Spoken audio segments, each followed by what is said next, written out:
Tout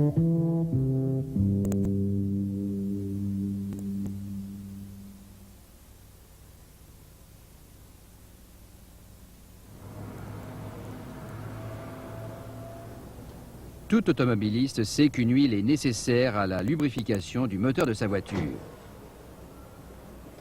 Il est souvent moins conscient que d'autres composants de sa voiture, comme les roulements des roues, ont tout autant besoin de lubrification. Cependant, il n'y a pas de pompe pour amener le lubrifiant en cours de service. Et il n'y a pas de joint mécanique autour des roulements qui pourrait permettre la rétention d'un lubrifiant liquide.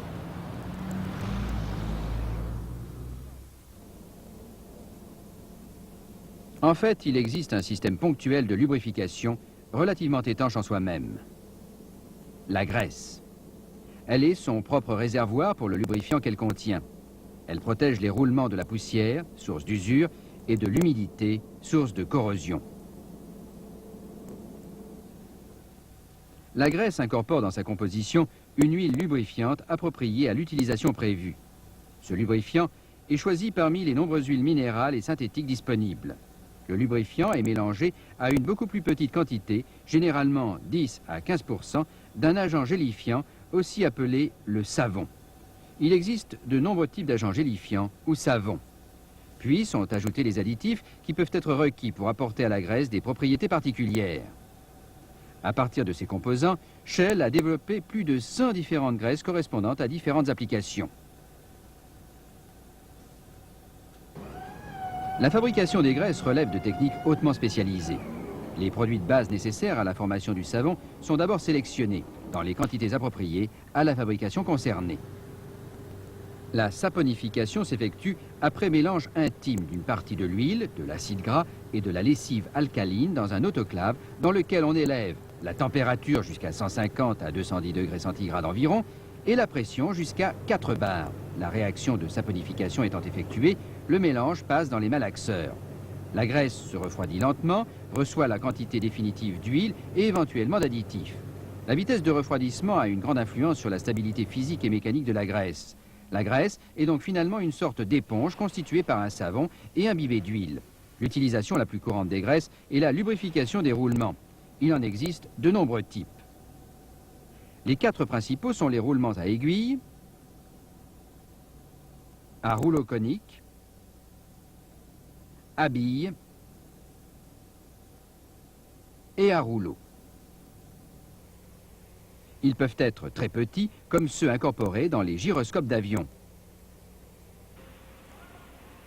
ou très grands, comme certains de ceux de cette station de pompage en mer du Nord, vus ici pendant une opération d'entretien.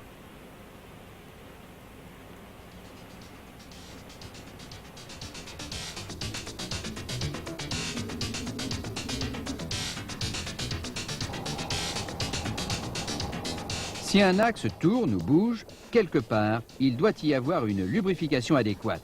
Dans la plupart des cas, une graisse remplit cette fonction. Ceci implique bien sûr que la graisse sélectionnée doit satisfaire aux exigences spécifiques des portées et à leurs conditions d'utilisation. La plupart des propriétés les plus importantes dépendent du type de savon utilisé. Un microscope électronique nous permet d'examiner la structure de différents savons. Le résultat montre que leurs structures sont parfois très différentes. C'est la texture fibreuse du savon qui retiendra le lubrifiant et en relâchera graduellement des quantités suffisantes à la lubrification.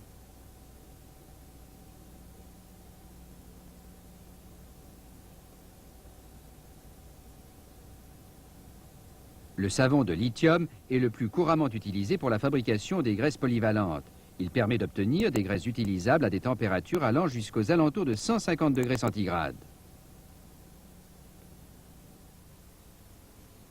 Chaque formulation est scrupuleusement testée dans les laboratoires Shell. Une des caractéristiques de base est la consistance. La mesure standardisée consiste en une lecture précise de la pénétration d'un cône métallique dans un échantillon de graisse maintenu à 25 degrés centigrades. Les graisses sont classées en fonction de cette pénétration suivant la norme américaine NLGI. La consistance la moins élevée correspond à la dénomination 0,00. On a alors une graisse semi-fluide, à peine plus visqueuse qu'une huile épaisse. Et la consistance la plus élevée, la dénomination 6, correspond à la graisse en bloc qui est pratiquement solide.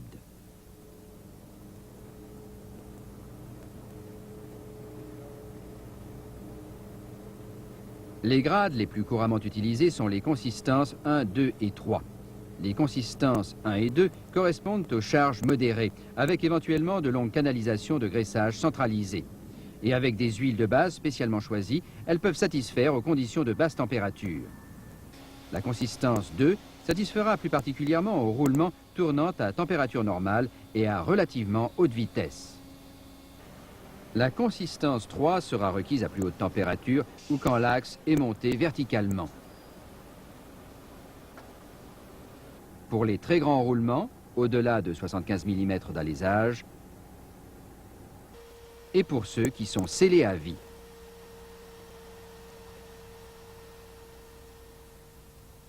Une des autres caractéristiques importantes est la résistance à la chaleur, mesurée par le point de goutte. Il s'agit de la température à laquelle la graisse commence à se liquéfier lorsqu'on la chauffe suivant certaines normes. La graisse est placée dans un four spécial, la montée en température est contrôlée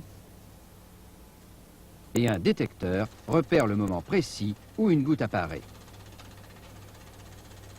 Cette lecture ne définit pas pour autant la température à laquelle les graisses peuvent être utilisées.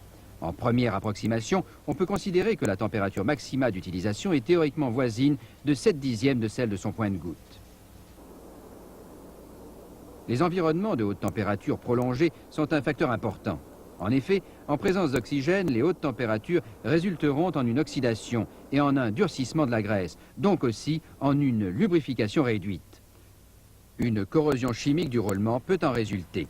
Ceci peut mener rapidement à la panne. Les graisses qui doivent résister à l'oxydation à haute température sont testées jusqu'à destruction. Un roulement d'essai, dûment graissé, est placé dans un élément chauffant.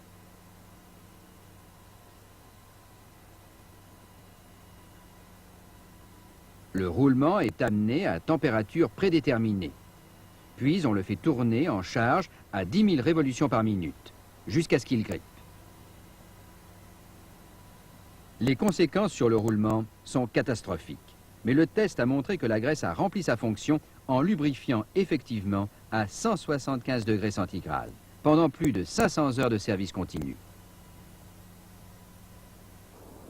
Pour tenir à haute température, Shell a mis au point de nouveaux savons et additifs destinés spécifiquement à améliorer la stabilité thermique. Les savons complexes à base de lithium ont un point de goutte supérieur à 250 degrés centigrades et peuvent être utilisés à 160 degrés pendant des périodes de temps limitées.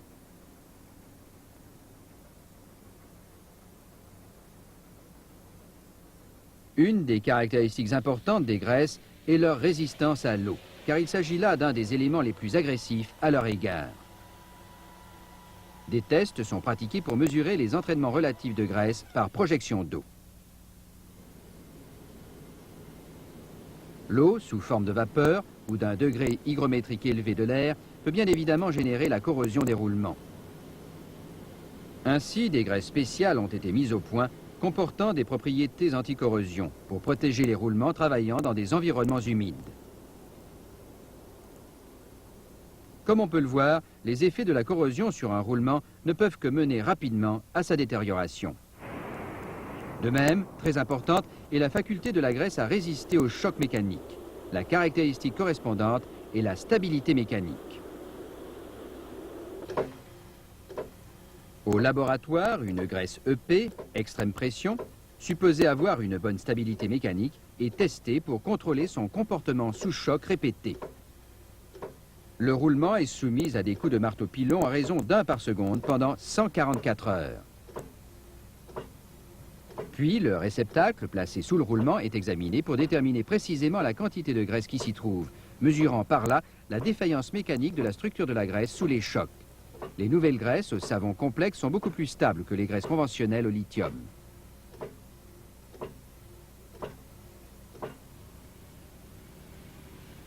Un problème différent se pose si les roulements ne tournent pas, mais sont cependant soumis en charge à des vibrations constantes. Les roulements de roue d'une voiture, par exemple, pendant son transport sur une remorque routière ou sur un wagon de chemin de fer.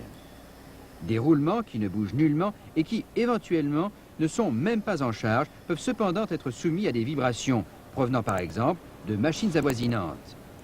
Le simple fait qu'un roulement soit au repos implique que la graisse n'est pas non plus en mouvement et ne peut donc apporter sa protection normale, à moins que l'on utilise une graisse spécialement élaborée pour maintenir un film protecteur sur les différentes parties du roulement, même lorsqu'il ne bouge pas. Les effets des vibrations sur la bague extérieure de cette butée à billes, à laquelle une graisse non appropriée avait été appliquée, sont clairement visibles. On a affaire à une corrosion de contact, destructive, aussi appelée faux brinelage. Les dommages peuvent être sérieux. Il est parfois nécessaire de concevoir des graisses pouvant faire face à de nombreuses conditions extrêmes. Le graissage des roulements de roues d'avion est un exemple typique. Pendant le vol, les roues ne tournent pas et les roulements sont soumis à des vibrations, donc aux conditions nécessaires à ce que se développe une corrosion de contact. Quand l'appareil s'apprête à atterrir, la température ambiante passe assez rapidement d'un froid intense à haute altitude, moins 50 degrés centigrades à 40 000 pieds, à une température parfois très élevée au niveau du sol, plus 40 degrés centigrades ou 50 degrés dans les zones équatoriales. Au moment précis de l'atterrissage, les roulements reçoivent un choc mécanique massif, puis les roues passent presque instantanément de l'arrêt complet à une vitesse maximum. Tout au cours de ce cycle, la graisse doit remplir sans défaillance son rôle protecteur. Bien d'autres facteurs doivent être considérés dans l'élaboration de certaines graisses. Les graisses utilisées dans l'industrie alimentaire, par exemple, doivent être évidemment non toxiques. Et il y a de nombreuses autres considérations d'environnement, comme par exemple le bruit dans un atelier provenant des moteurs électriques d'un système de climatisation et ses effets adverses sur les équipes de travail. Les graisses peuvent être conçues pour contribuer à rendre les machines moins bruyantes si on évite l'utilisation de particules solides ou cristallines dans leur composition. Un lecteur détecte le bruit d'un roulement sur un banc spécial. L'appareil est connecté à un enregistreur et à un oscilloscope.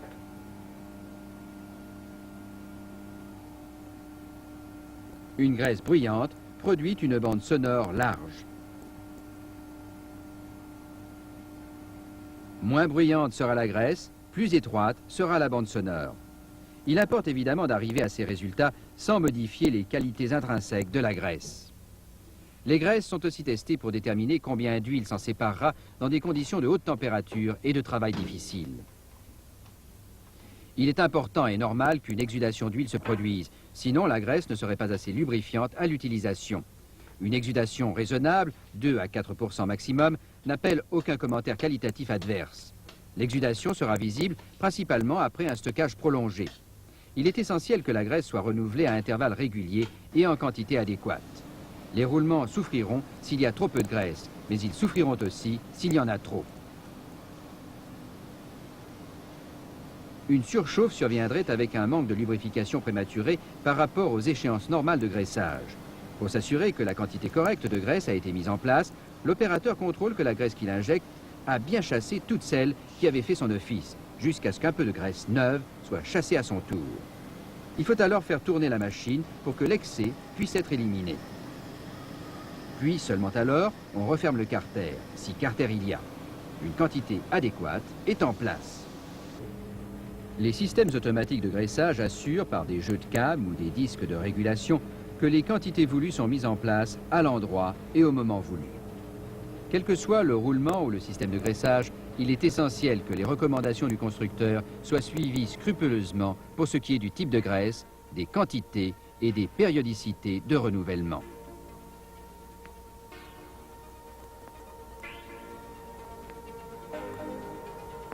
Ne pas s'en tenir à ceci peut générer de sérieux problèmes, entre autres par exemple pour les moyeux de roues d'automobile. Si un doute survient, les ingénieurs Shell sont toujours disponibles pour assister l'utilisateur dans son choix de la graisse qui conviendra le mieux à sa machine et à ses conditions éventuellement particulières de travail. Une graisse appropriée et renouvelée systématiquement prolongera la vie d'équipements coûteux, tout en limitant la fréquence des pannes et en réduisant les coûts d'entretien. La graisse est un système de lubrification. Elle est essentielle au bon fonctionnement des machines et à l'efficacité de leur production.